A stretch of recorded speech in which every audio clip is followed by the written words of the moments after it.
Ya, Prof. Arief, yang mulia Prof. Arief, silakan. Terima kasih, Pak Ketua Sidang. Prof. Marsudi, kita juga pernah ketemu 5 tahun yang lalu. Tapi saya mau komentar sedikit ini. Saya juga ketemu 5 tahun yang lalu dengan sahabat saya, Mas Bambang Wijayanto. Ternyata setelah 5 tahun, kedewasaan beliau, kesabaran beliau sudah muncul. Padahal 5 tahun yang lalu saya terpaksa membentak beliau untuk suruh keluar. Tapi sekarang begitu Prof. Saldi atau Pak Ketua bilang, Pak Bambang sudah selesai, sekarang sabar sekali dan sangat patuh terhadap hakim. Terima kasih Mas Bambang. Baik Pak Marsudi, begini, saya terima kasih Pak Marsudi telah menampilkan ada versi-versi penghitungan suara. Ya, versi-versinya ada yang di Sirekap, ada versi quick count, ada versi dari penghitungan manual yang dilakukan oleh para pemerhati LSM.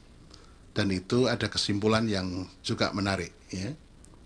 Terus begini, Sirekap itu hampir sama dengan situng peristiwanya, menjadikan masalah, terjadi curiga di antara kita. Sehingga kita melihat, mestinya kan alat bantu itu bisa membantu kita supaya juga bisa diketahui hasilnya secara cepat dan tidak ada kecurigaan di antara kita. Mestinya kan begitu KPU ya, Pak Hasim ya.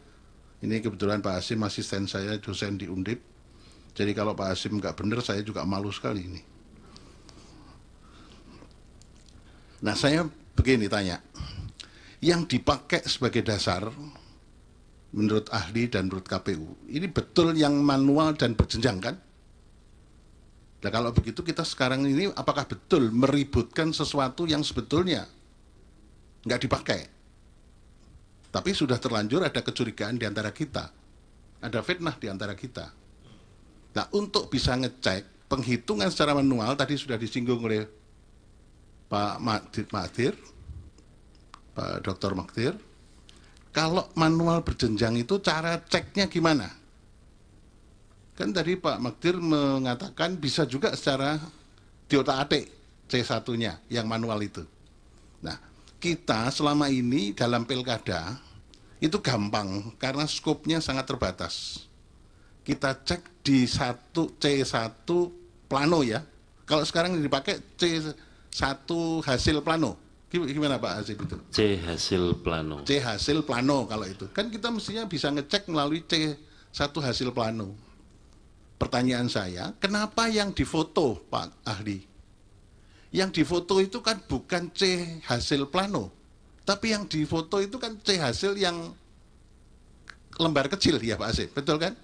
Izin majelis menjelaskan. Gimana itu? Jadi yang difoto dan diunggah di Sirekap dan kemudian ditampilkan dalam info pemilu itu C hasil yang plano. Oh di plano ya. Jadi itu sudah betul yang difoto mestinya itu. Betul. Jadi kalau begitu apakah kita Indonesia itu begitu besar, TPS-nya itu ribuan.